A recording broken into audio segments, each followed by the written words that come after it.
कारणीभूत असणारी वासना त्या संत चरणाच्या रजन महाराज नाहीशी होती. पण संताची भेट ही किती अवघड आहे, बहु अवघड आहे. बहु अवघड हरी संत भेट, बहु अवघड हरी संत भेट, बहु अवघड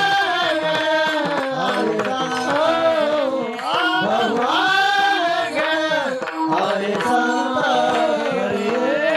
जग जेती करुणा केली तरी जग जेती करुणा केली, बहु अवघड हरी संत भेट, बहु अवघड हरी संत भेट. हरिया केली परी जग जेती करुणा केली, हरी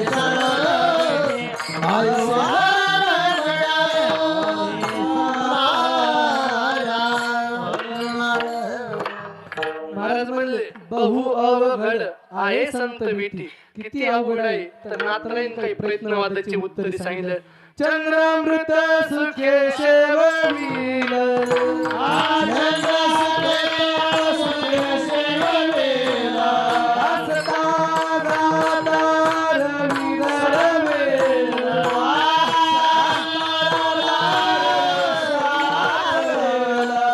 बाहेरे सागर तरवेला,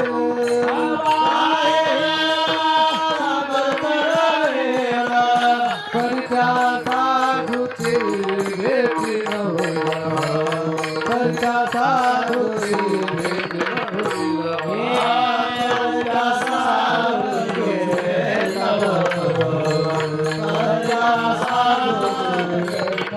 होईला. चंद्र अमृत सुखे सेववीला,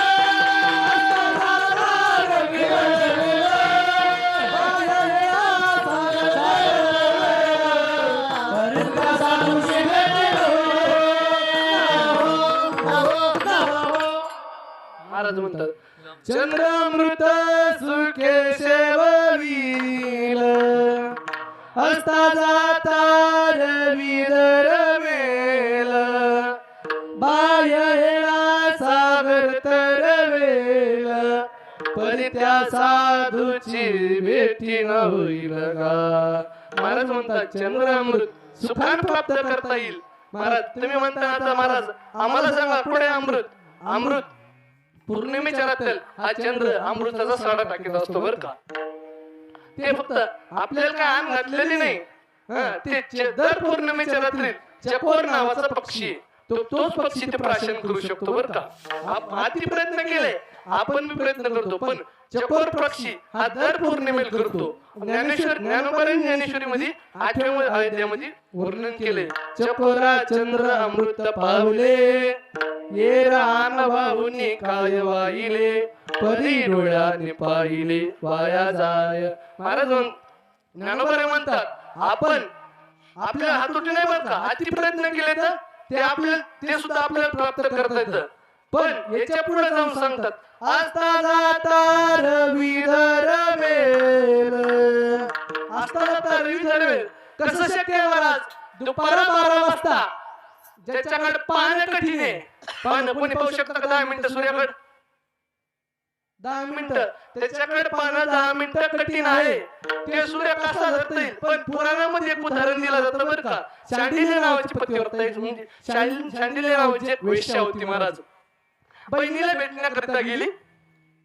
बहिणीला भेटण्याकरिता गेल्या असताना बहीण काढण्याचं काम करत होती. पहिल्या काळात ते मुसळ असायचं, आता मसनी आल्यात आमच्या काळात. तुमच्या काळात असं ना महिला मंडळ. मग ती शांडिल्याची बहीण काढण्याचं काम करीत होती. काढण्याचं काम करीत असताना दोघांच्या गप्पा चालल्या. मधून बाईकडे आवाज आला पाणी.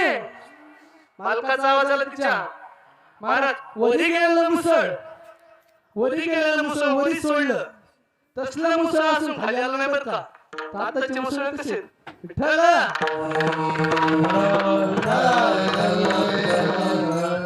तसलं मुसळ असून खाली आलं नाही. हे सर्व दृश्य शांडिल्या पाहत होती. ताईला म्हणले ताई काय.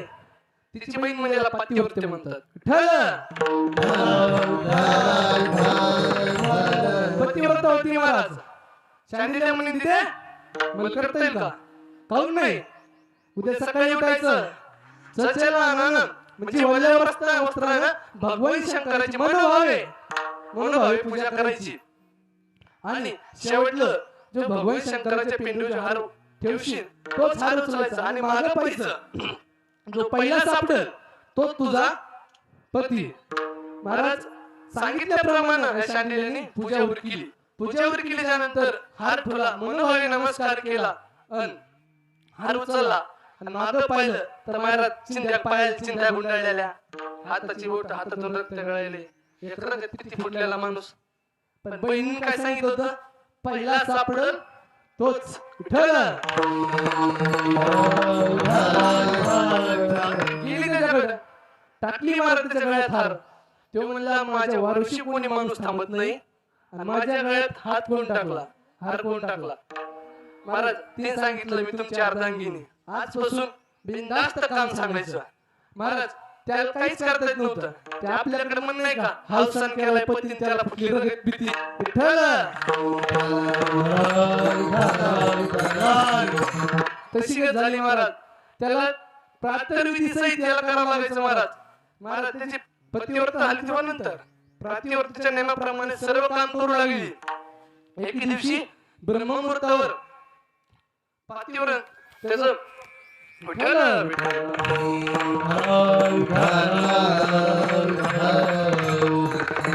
महाराज सकाळी वापस येताना एका साधूच्या सवळ्यात त्याला कडायला घेतलं. त्याचा पाय अडकला एका साधूच्या सवळ्यामध्ये. साधू म्हणला कोण? शांडिल्य म्हणले मी शांडिल्य. महाराज साधू खूप तापला महाराज, कारण की वेश्या होती पहिल्यांदा. साधू तापला, इकडे काय करतेस? नंतर प्रातर्वी दिल असे का? त्याचे घाण पाय माझ्या पवित्र सोहळ्यामध्ये अडकले. महाराज साधूने श्राप दिला, सकाळी सूर्योदय होताच तुझा पती मृत्युमुखी पडेल. महाराज बेकार वाटलं, काय फायदा झाले म्हणे पतिव्रतेच पण नेमदम आपलं भागून काय नाही महाराज. पण महाराज तिनं बी कंबर बांधली. बाया नाही काय कंबर बांधतात डायरेक्ट. कंबर बांधली म्हणली मी पाहते सूर्य कसा उगतोय. 6 महिने सूर्य बोलवतो महाराज, 6 महिने. आता तुम्ही म्हणता 6 महिने पंकज महाराज 6 महिने सूर्य बोलवतो. मग सूर्याची जागा कोण सांभाळलं? ते फक्कड होतं. फक्कड सकाळी उठायचं महाराज. सूर्याला वाटलं सूर्याला लय घमंड आलाय, कोण झालाय. महाराज छाटी होती सुकायला टाकलेली, ती छाटी घेतली आणि जाय म्हणलाय छाटे जाय त्या सूर्याची जागा सांभाळ. महाराज त्या छाटीन वरी फेकल्या 6 महिने. सूर्य जेवढं जगाला प्रकाशित करतो तेवढं त्या छाटीन, एका साधूच्या छाटीन म्हणजे छाटी म्हणजे लंगोटी, त्या लंगोटी 6 महिने सूर्याची जागा सांभाळली. म्हणजे 6 महिने प्रकाश दिला होता आपल्या पृथ्वीला. महाराज पतिव्रतेत एवढी ताकद असते. 6 महिने सूर्य थांबले होता. पतिव्रते बाई मध्ये एवढी ताकद असते. महिला मंडळ पतिव्रते मध्ये बाई एवढी ताकद असते, ती तिची देवावर फक्त असते. बरं त्याची देवा हरी सखा तुझी देवा हरी सखा तुझी देवा हरी सखा तुझी देवा आत्मा मने पतिव्रता तुझी देवा हरी सखा तुझी देवा हरी सखा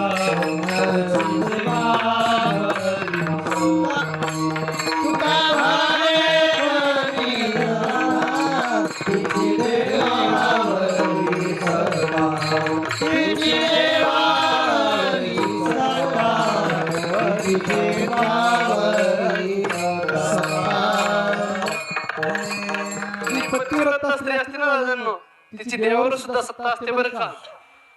आता नक्की प्रश्न पडला बसेल, पतिव्रता कोणाला म्हणाल? ज्ञानो